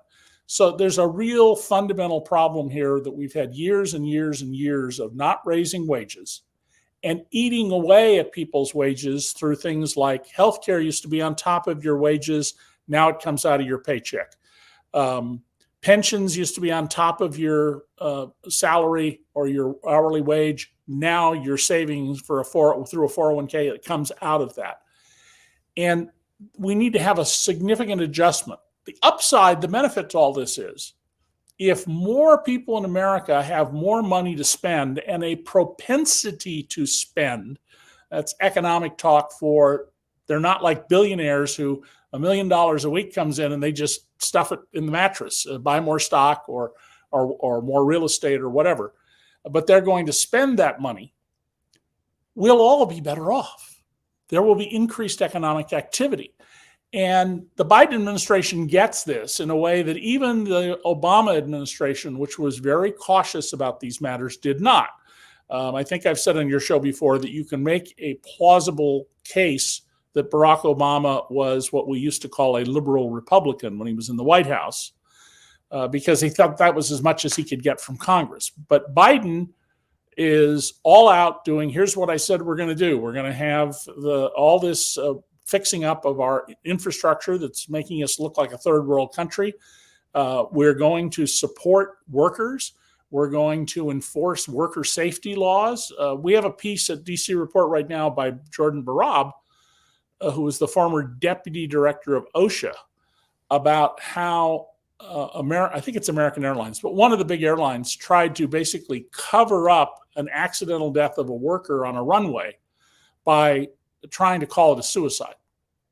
And that flew very well under past administrations, especially Trump's administration. That will not fly with the Biden administration and the people it's appointed to the Labor Department.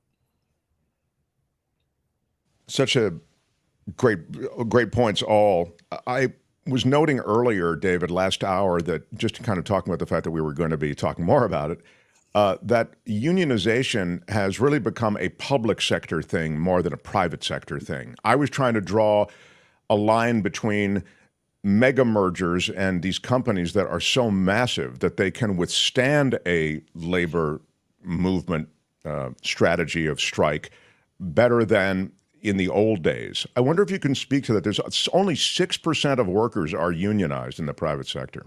Right.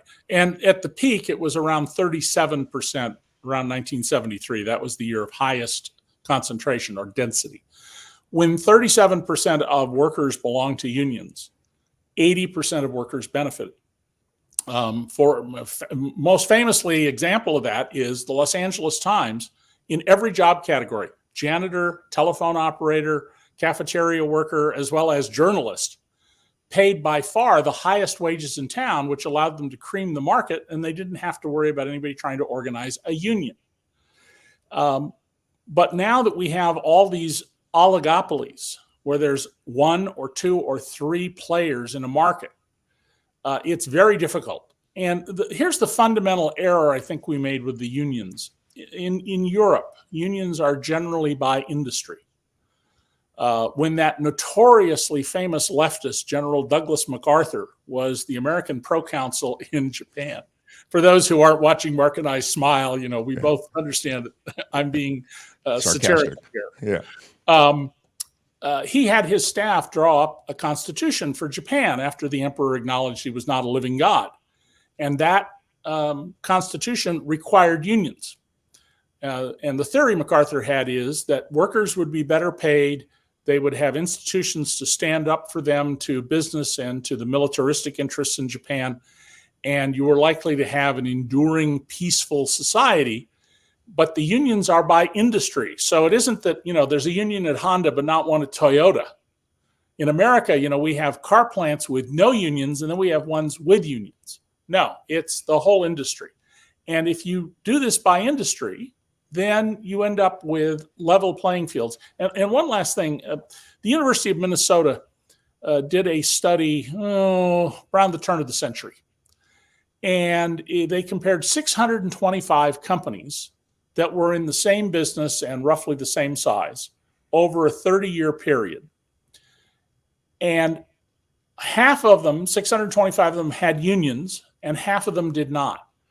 And they just compared their economic performance. And the most fascinating finding, and there were lots of findings, was companies went bankrupt at the exact same rate, whether they did or did not have unions. Because if you had a union and paid better, you got better quality workers. And it's a reminder of a business principle we've completely lost sight of, particularly since the beginning of Reaganism. Properly paid workers are free. If you pay too little, your company will be inefficient. It will not maximize profits. And if you pay too much, you're just wasting your money as the owner. And if we would go back to that principle, I think as a fundamental enshrined attitude and value, something, by the way, I was taught by business people when I was a teenager in my early 20s, I think we would be better off as a society. So to have the majority of SAG members don't make the roughly $520 a week they need to qualify for health insurance, while there are studio chiefs making as much as $250 million for a single year, is absurd. And yeah, there's pressure on the streaming services about how many people will pay for subscriptions and all of that. That's the market. But workers need to get paid decently. And workers legitimately in the acting business are very concerned about this idea that, well, we'll hire you, Mark, for a day to be an actor on this show. We're going to capture your image on the computer, and then we can recreate your image anytime we want as CGI. And I'm sorry, no, that's not going to fly, at least as long as the actors are willing to go on strike over it. Right. And we had an actor actually on the show who had that very thing happen. He showed up in a video game. His friend called him and said, hey, my son just killed you in a video game where you're playing a military officer. And, it's one of those first person. And he had never done that project. He appeared for that company in a different project. So and fortunately in California, there is a state law that protects your image if you are an entertainment person. And it's been applied to the estates of dead people, John Wayne, Marilyn Monroe, et cetera, to protect their rights. We really need federal protections of the same kind and probably European Union protections. Could go on and will go on next time. Thanks, David. So appreciate your work. You can find David on Twitter and across the social universe, also on MSNBC, often CNN, et cetera. David Cay Johnston. Thanks, David. Don't forget my flu shot. Don't forget to keep up with flu shot, everybody. Come on. All right. Shout out for a flu shot. Bravo. I love it. The Mark Thompson Show. I want to maybe address a couple of comments that have come in about what we were talking about. There is I see Vilma says, and this speaks to sort of haves and have-nots. People wonder why we have a growing homeless population. It's the rents, interest rates, employee pay that are in conflict. Yeah. Chris talks about Perot and much of what he said. And Perot's big thing was NAFTA, I think, and sort of outsourcing a lot of jobs.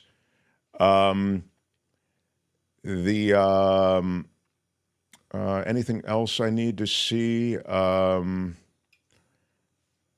Anyway, I wanted to mention one other thing related to labor actions. I feel like we should be reminded. We have a 5-day work week in this country, and I guess they're experimenting in some companies and in some environments, some work environments with a shorter work week. Well, you wouldn't have the 5-day work week without what? Collective bargaining. You wouldn't have a weekend without collective bargaining. You wouldn't have overtime without collective bargaining. And you wouldn't have health care, and you wouldn't have any number of things that we sort of take for granted. Now, health care, I would suggest, is getting into an area where private companies have pushed back, and now they're employing people in a bare minimum type wage to avoid having to pay the tab on health care. But all these things that I've touched on, they come through collective bargaining. So labor having a moment is an interesting fact, and I'm wondering if it won't reframe the landscape. We'll see. And I understand unions politicized, and there are aspects to the unionization of so many industries that are not all positive. But those things to which I've just referred, they all came through collective bargaining. No owners are coming in and going, you know what? Let's just go 5 days instead of 7. Yeah, you could take the weekends off, Saturday and Sunday. Anyway, what about little children working in factories and losing fingers? Yeah, that's a good thing. Yeah, locking workers into the history of labor in America is a cruel one, right? Overtime. So, yeah, overtime, exactly as I mentioned. In 1926, Henry Ford standardized on a 5-day work week instead of the prevalent 6 days without reducing employees' pay. Hours worked stabilized at about 49 per week during the 1920s, and during the Great Depression fell below 40. Henry Ford, a despicable guy. I mean, Henry Ford, to his core, to his dark anti-Semitic heart, Henry Ford was a horrible guy. So, but that was a cool little fact about what was going on at the Ford Motor Company. And it certainly was a pioneer that way. I do like the Mustang, I got to tell you. Yeah, no, exactly. I've driven a Ford too, so please didn't mean to. I love that fact, Yeah. I mean, obviously, he was the progenitor of so much. He revolutionized the auto industry. I know I missed some ding words with David. Progenitors, ding word. But I would say that I saw a comment about the fact that the bar on the ding words is lowering, and that is actually not true. In fact, the bar on the ding words is rising. We go many, many words without a ding. So I want you all who follow ding worddom to know that the bar for dinging is higher in general, despite what you may feel. Smash the like button like a boss. Smashed it with your iron rod. Smash a thumbs up, costs you nothing, and helps us so much. I will break for Kim's news. And do we have another guest, or that's all our guests for today, isn't it? It was a cavalcade. They came through like gangbusters. Great show. Yeah. Yeah, really, really cool. Good people. Yeah. I've got some DeSantis news, some Newsom news, Pelosi news. That's right. All of that. But I also have some news about travel. It's all still to come. Smash the like button. Give us a thumbs up and stand by for Kim's News next. The Mark Thompson Show. Yeah, anytime.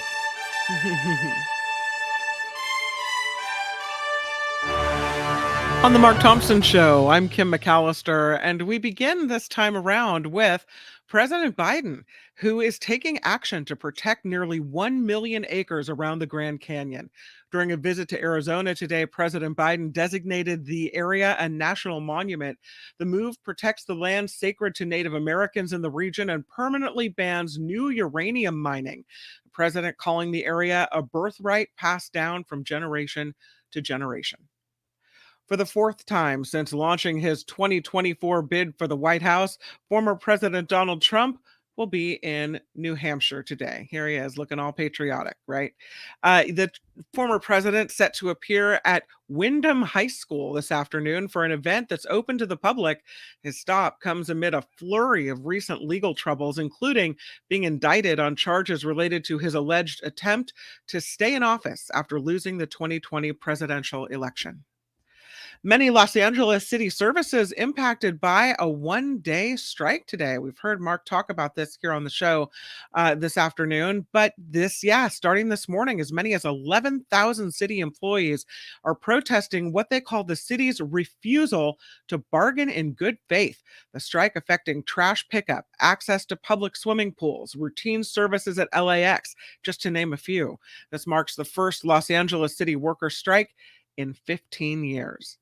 Another region of California, it's the Central Valley, and it's projected to grow by 5 million people by the year 2060.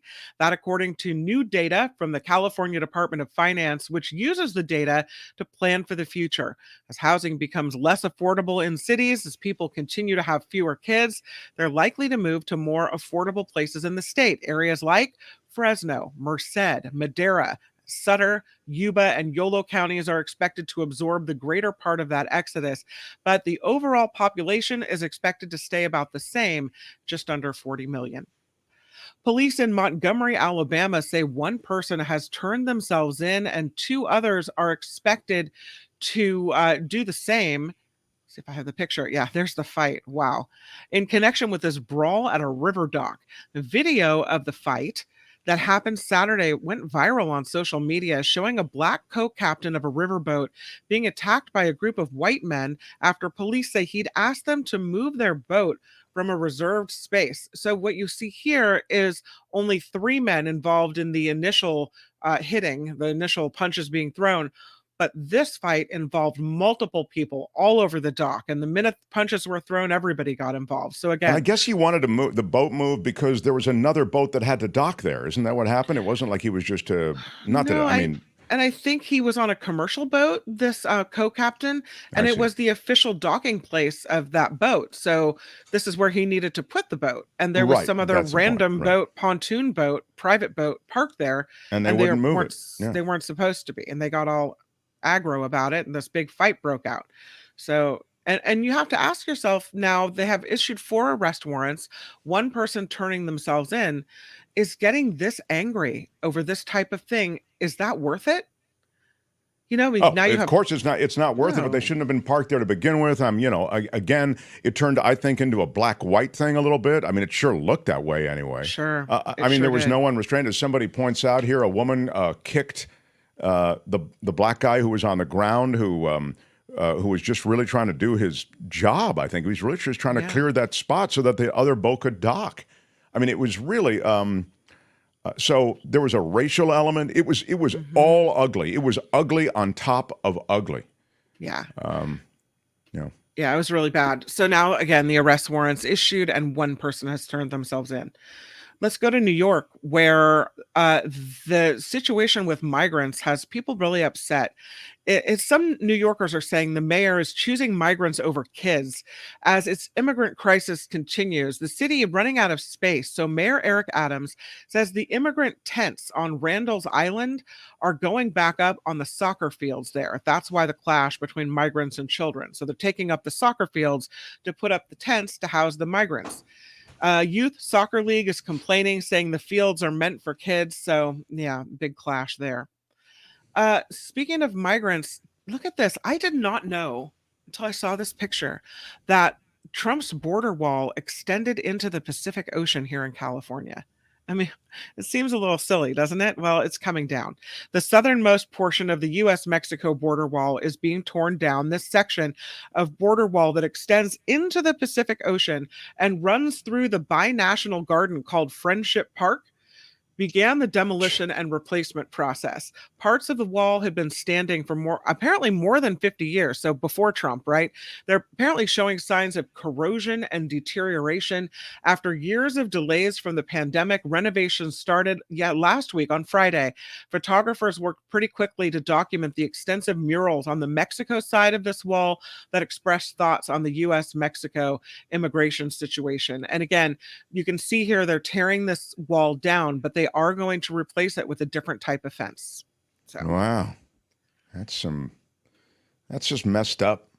And the whole wall thing, I think, is just it was a payoff to a bunch of Trump donors. It was not effective. It was ill-conceived. It was an environmental disaster and completely collapsed habitats. And it's just not effective. I mean, it wasn't an effective way to in any way limit illegal immigration to this country. Well, and you look at this picture and you see the wall ends, it's not hard to walk around it. What does it do? I mean, do they have staff stationed there standing in the water to make sure you don't walk around into the waves? It's no, from the standpoint of efficacy, it does nothing. Okay, so that's my point. And all it does is serve as a way to dump a bunch of money on Trump donors. Those are the ones who are awarded those wall contracts. So weird. Yeah. I guess that's how much we hate people, right? I mean, look, we have an immigration problem, okay? We have an illegal immigration problem. I think we can all agree to that. But the wall was not the answer, and all the wall did was serve as a vehicle for, as I say, for political payoff. Let's talk about this book. It's a new book by the owner of In-N-Out. It's called The In-N-Outs of the In-N-Out Burger. In-N-Out, In-N-Out, In-N-Out. It's about to be released, this book. There's granddaughter, anything like this. Yeah, I guess. The granddaughter of the late founder, who also happens to be the president and CEO of the family-run business, penned The In-N-Outs of In-N-Out Burger. Lindsay Snyder's book takes a historical look at the burger joint that started in 1948 and grew to become a part of American culture. In-N-Out has locations in 7 states. They plan to add an 8th in 2026. The book hits stores in October. And maybe it'll be interesting about the history of In-N-Out, but I don't know. What can you tell us about the scene? Yeah, there are a lot of burgers, Larry. Burgers and the fries, and you've got long lines to get the In-N-Out burger. And that's what's happening. What can you tell us about the scene? And there's a new book that chronicles it all for you, Larry. I don't know. It doesn't sound like Kim's going to be online early to get it. But, no, I'm not going to get my pre-ordered copy. All right. No. Okay. Taylor Swift and SZA lead the nominations for this year's MTV Music Video Awards. Swift received 8 nominations, SZA 6, the 2 competing for Video of the Year, along with Miley Cyrus, Nicki Minaj, Olivia Rodrigo, Doja Cat, Kim Petras, and Sam Smith. So there's a little music news for you. And of course, lastly, yes, $1.5 billion. Oh my God! There's never been anything like this. Yes. Oh no! One of the largest ever lottery paydays up for grabs tonight in the Mega Millions drawing. The jackpot now estimated at just over $1.5 billion, making it That's the not largest. fake. That's real. Yeah. Let me say it: the largest payout in the game's history. This Come is the on, biggest jackpot. Largest payout. How about it? You go out, you get a ticket, and you cash that check, baby. Straight up right in, no problem. That's right. Yeah, maybe your odds are 1 in 300 million, but what do we know when it gets like this, Mark? We know, that it's, it can happen, and, your dreams of a better life may be only one ticket away. Tell your little friends, the dreams do come true. That's right. This bad boy ready to pop, my friends. That's right. It's coming. Wow. Oh, the Mark Thompson Show is crowdfunded, and we rely on you for the crowd. The crowd. We rely on you, the crowd. We love you so much, and we rely on you. You can find us at themarkthompsonshow.com. That's where our Patreon link and our PayPal link are located. And of course, the Super Chat is live. And I have to tell you, we tried this morning. Well, my husband tried the Coachella Valley coffee. Got a thumbs up. Yeah. Says it's good stuff. It is such good stuff. And, they have a limited sponsorship, so we don't mention them all the time, but they are the official coffee of this show, Coachella Valley Coffee.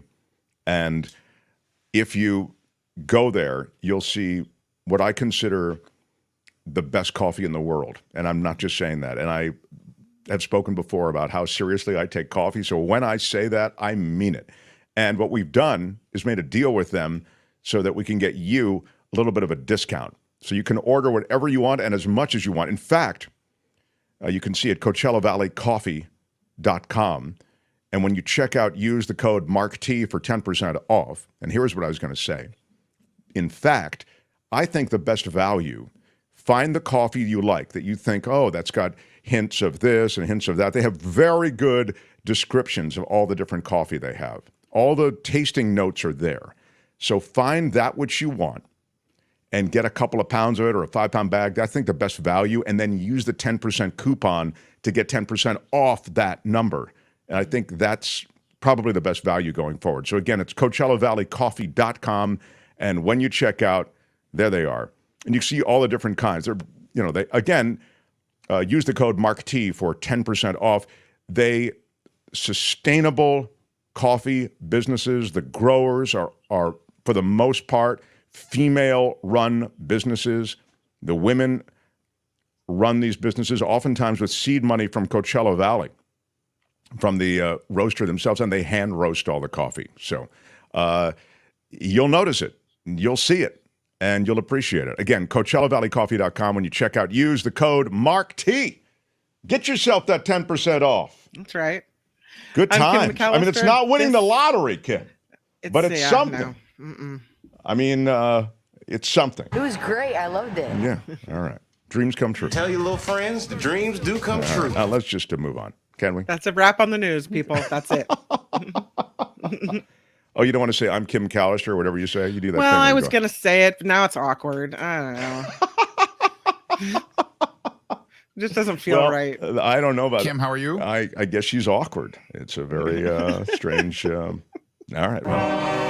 They had to close down an entire radio station to silence him. And now, he's here. Ladies and gentlemen, Mark Thompson. I come from regular stock. The Mark Thompson Show. Why are you yelling?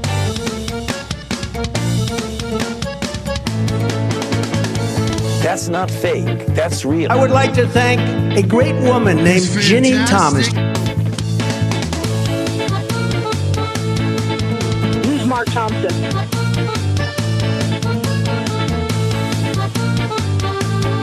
Hey, which one of you is Mark Thompson?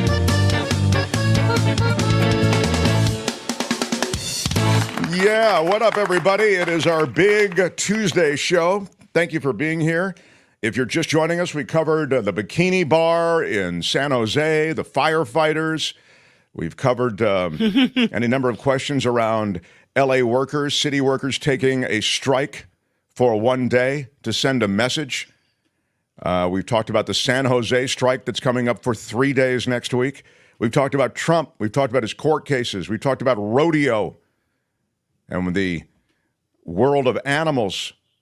We haven't spoken of yet Willie Brown, everybody, the ex-San Francisco mayor. He's a big fan of Cruise and Waymo. You know, that Willie Brown can't get enough of Cruise and Waymo. Those are the cars that drive themselves. There is no driver. You will sit in there, you'll put in your destination, and Cruise and Waymo will take you to your destination without a driver. It's in the pilot phase, you know, the beta testing phase in San Francisco. And the former mayor is there, and he loves his Cruz and Waymo. There's only one problem with Willie Brown and his strong feelings in support of the twice postponed vote in the California Public Utilities Commission effort to expand Waymo and Cruz in San Francisco. The catch is that Willie Brown is also on Cruz's payroll, everybody. What? That's right. He's employed by the very driverless car company that he is claiming to be objectively supporting. A spokesperson has confirmed that the former San Francisco mayor has been a paid advisor. That's the best kind of advisorship you can get. I really recommend, if you're going for an advisorship, you go for the paid kind. He's been a paid advisor for the company since 2020. The debate over Cruz and Waymo's expansion in the city of San Francisco, that would allow companies to operate their vehicles 24/7.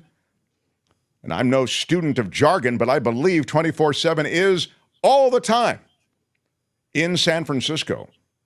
And they'll be able to charge passengers money for rides. Right now, I'll remind you again, in this pilot beta stage, everybody signs up and you ride for free because they're still trying to work out the technology of driverless cars in San Francisco. But there's this approval vote coming, and yes. Apparently firefighters and police officers are saying these autonomous vehicles are getting in our way. They're annoying. They're impeding our efforts to get to calls. And so there's a question mark as to, the vote has been put on hold. There's a question mark as to whether they should be approved. So Willie Brown is saying, get to the vote already, approve it already, let's go.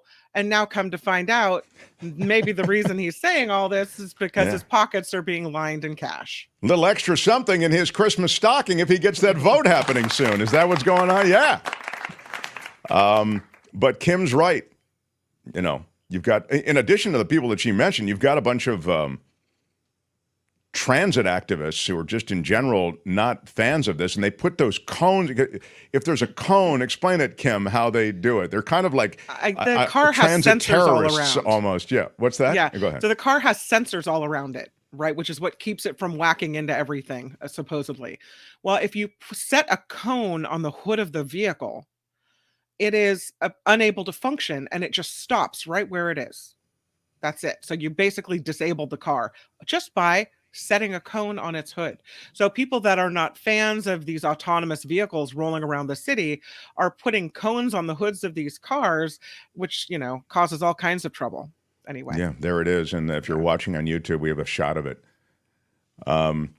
Last week, Cruz entered a partnership with the San Francisco Giants to have a company-branded patch on team uniforms until 2025. So they're trying to burn in a brand. It's all a question of imaging, right? But the idea somehow that, an effective lobbyist like Willie Brown could be on their side, it's undercut a bit when you learn that, he's on their side, but only as long as the check's clear. So, The Mark Thompson Show. Oakland, I guess, is, I think it's the best airport in the Bay Area. I really do. When you want to get easiest. Exactly. Yeah. When you want to get in and out of the Bay Area, don't go to SFO, go to Oakland. Yet, apparently, they want to change the name of the airport because people are, what is it, Kim? They're put off by the name Oakland, or they feel like that's... allegedly, the story goes that people don't know where Oakland is. I see. And I don't think they're talking about people from the Bay Area. They're talking about people flying into the Bay Area. And so they're saying that when you say Oakland, someone coming from Illinois, they're like, Oakland? I thought I was flying towards San Francisco. Where's Oakland? I see. Which is the lamest thing I've ever heard in my life. So they want to call it like East Bay Airport or, something to note its geographical location. Near San Francisco Airport? Yeah. Across the bay from the city airport. Yeah. Right. I don't know. It's wild, but they really are serious. It might get a new name. It's going to be rebranded,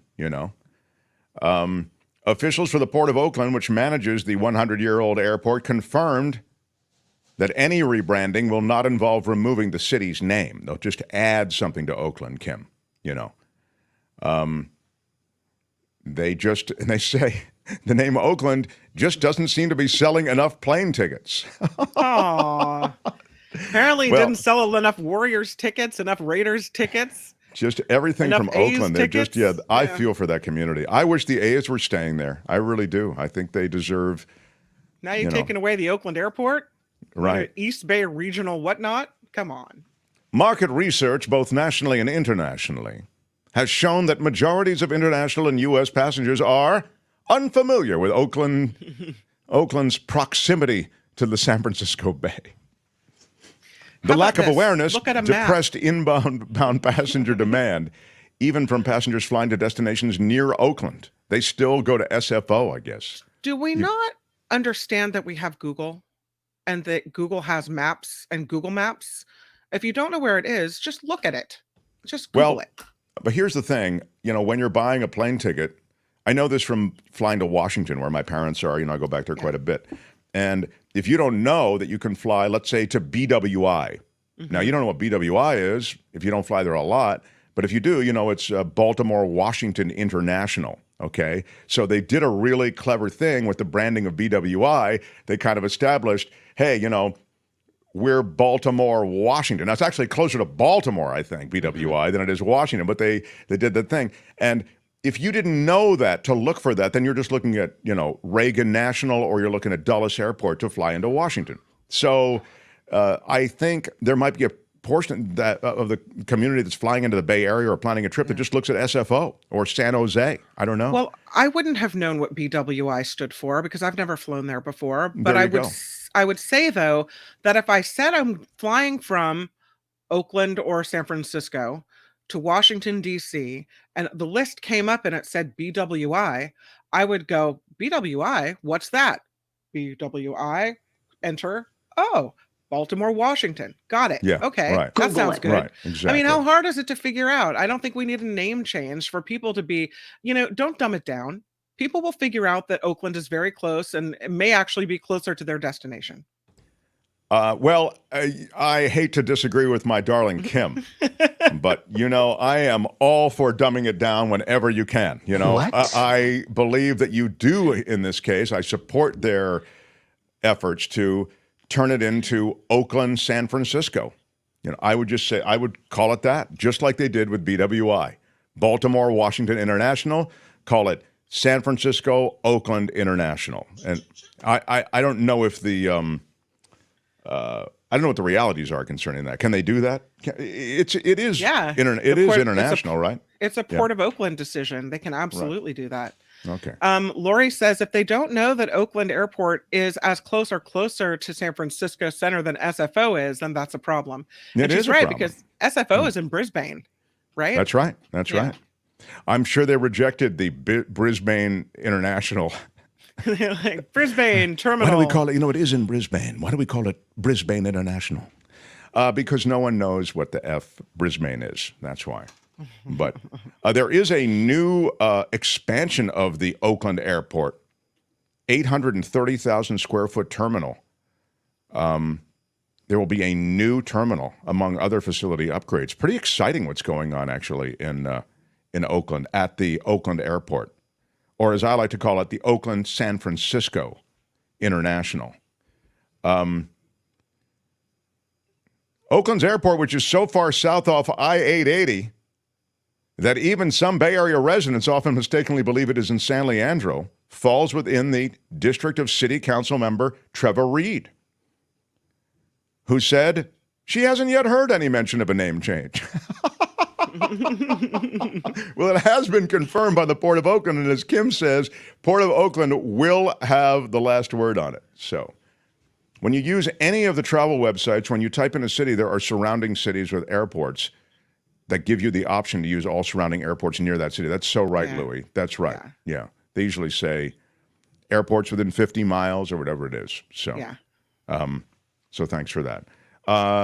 Smash the like button like a boss, if you would. With your iron rod. I don't think there's need to make a big show out of it. You can just smash it quietly, and that's enough. The Mark Thompson Show. I did want to thank You know, I get little notes when somebody upgrades a Patreon subscription. It's really cool. Leslie.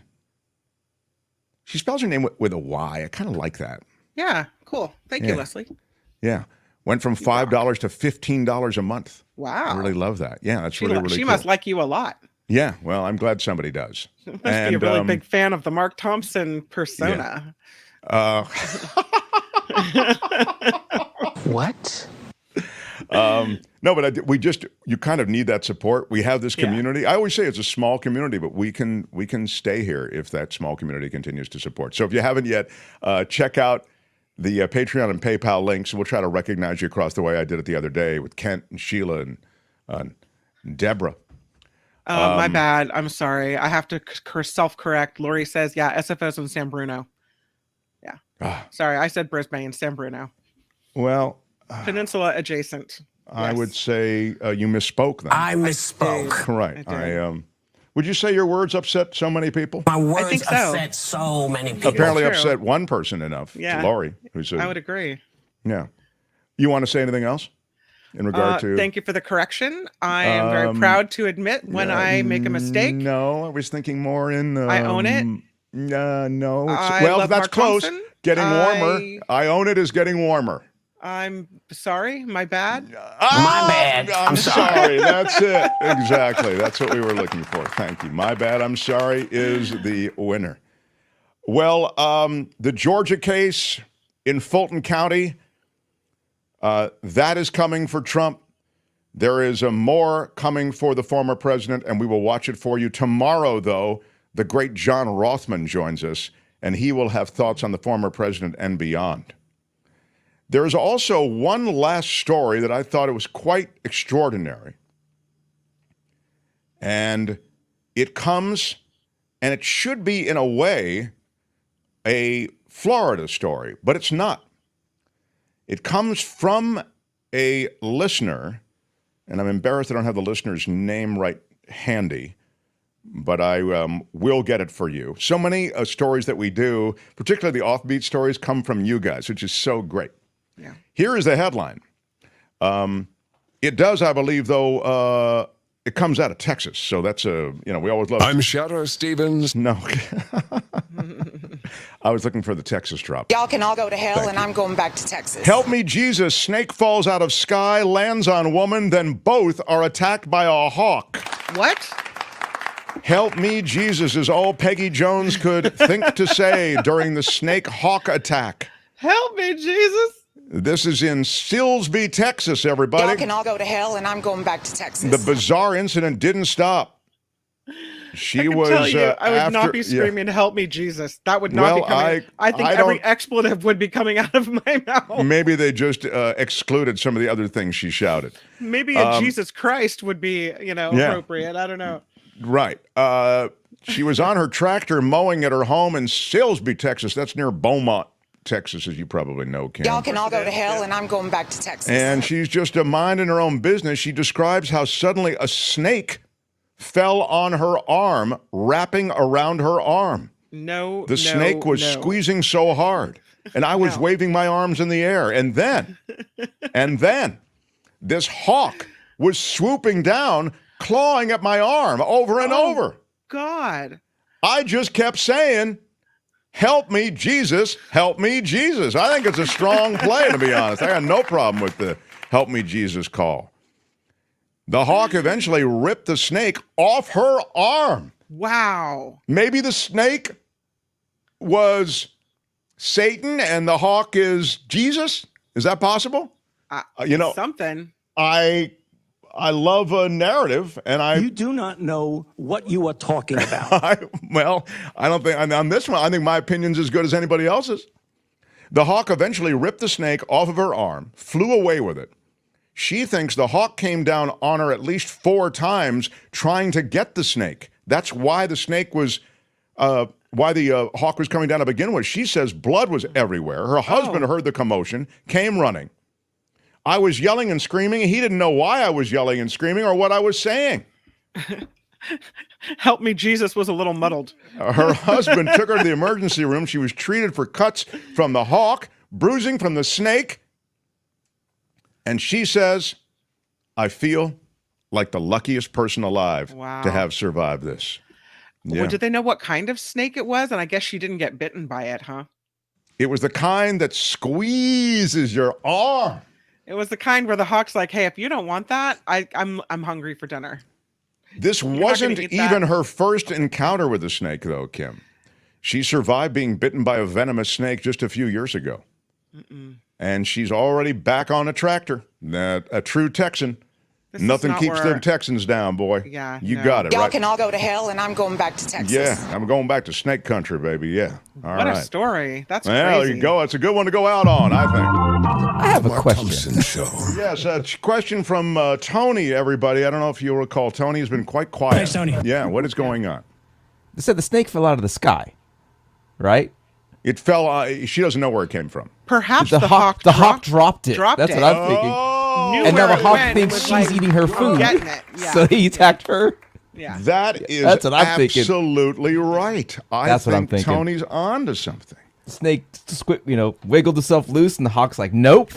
Yeah. Oh, that's what I'm thinking. That is absolutely right. I think that's precisely what happened there. It was his meal or her meal. And great analysis from Tony, everybody. Very good. Daryl Leffler has tossed us a super sticker for $10. Big shout out, Daryl. Big shout out. Thank you very much. We need your super stickers and super chats, as you're well aware. Great show today, says Beth Farmer, Hall of Fame, Beth Farmer. Thank you so much. Thank you so much, Beth. I'd like to take off my glasses to look even more sincere than I would if I had the glasses on. Really appreciate your support. Big shout out to all of you. Everybody who's hit us with super stickers, super chats. Your ongoing support of this show is so appreciated. I don't know how. I don't know how it gets done every day. It's the dedication of a few people that brings this show in every day. Another safe landing here at the Mark Thompson Show. But there's another show taking off right now. I know. It's called The After Party Live. That's right. The After Party Live is hosted by Kim McAllister and John Daly. If you feel you need an after party, and who doesn't, I encourage you to go over there. I'm going there. That's exactly where I'm going right after this. The After Party Live. Tomorrow, the great John Rothman. I think we have another guest tomorrow as well. We got a big week of guests. Yeah. So, yeah. Thanks, everybody. Have a great show, Kim, John. I'm Cheryl Stevens for the Mark Thompson Show. Bye-bye. Thanks for your support. Out of time. Bye-bye. That's what I was going to say. Bye-bye. Bye-bye.